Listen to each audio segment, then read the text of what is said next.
Magandang hapon po sa lahat. Kumusta po kayo? Welcome po dito sa Hauparvilla o mas tinatawag na Tiger Balm Garden.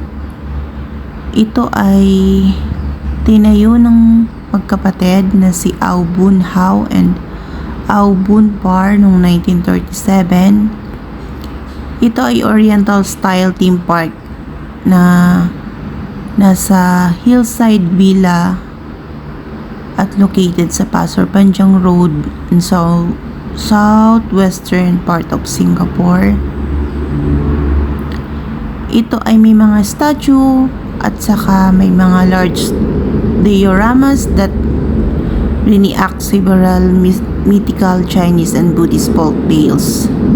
Ito yung mga stories ng Madam White Snake, the Monkey King's Journey to the West, and to the Tale of the Eight Immortals.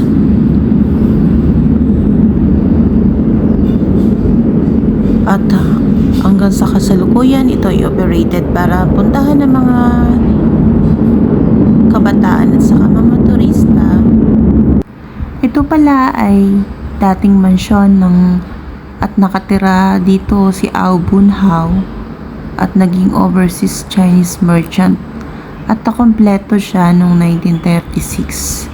Kaya pala guys, ang tawag dito ay Tiger Balm Gardens kasi po yung family po ni Au Bun Par and Au Bun Hao na kinuha sa pangalan nila yung Hauparvilla ay mayroon po silang business na Tiger Balm. Yung pala yung nila. Kaya from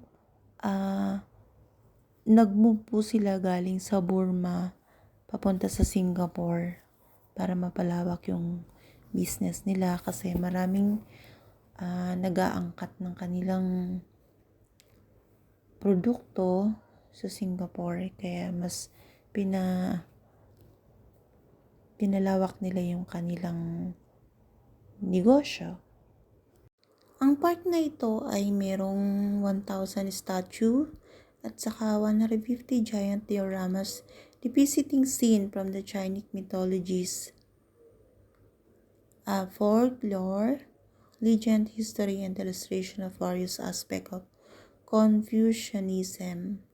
Noong 1970 and 1980, naging major attraction ito at halos ang estimated at welcome at least 1 million annual visitors. At consider ito ng part of Singapore Cultural Heritage. At noong 2018, under the park operator, joiners effort to revitalize the park are ongoing with the holding of team events. Kaya pala nung mga panahon na yun, meron din pala tong fee, may bayad din po pala pag pumapasok dito. At dito po ay makikita yung meron po ditong statue na nakalagay parang memorial dedicated sa Au brothers at saka sa parents ni Au Bun Par at saka Au Bun Hao. Noong 1950 and 1960s, before the advent of television and shopping malls, the park was popular recreational destination for Singaporean families. Many Singaporean adults in 1995 survey reported memories of visiting the park as a child and learning about Chinese folk history and morality. At noong 1980, ito ay nirestore ng Singapore Oriental Mystic ng Tourism Board para maging development park along Chinatown and Little India. Noong 1986, ito ay naging international theme park. In-announce na there's 30 million to modernize the theme park. At noong 1988, ito ay nirename sa Hauparvilla Dragon World. Ang Hau and Par which mean tiger and leopard.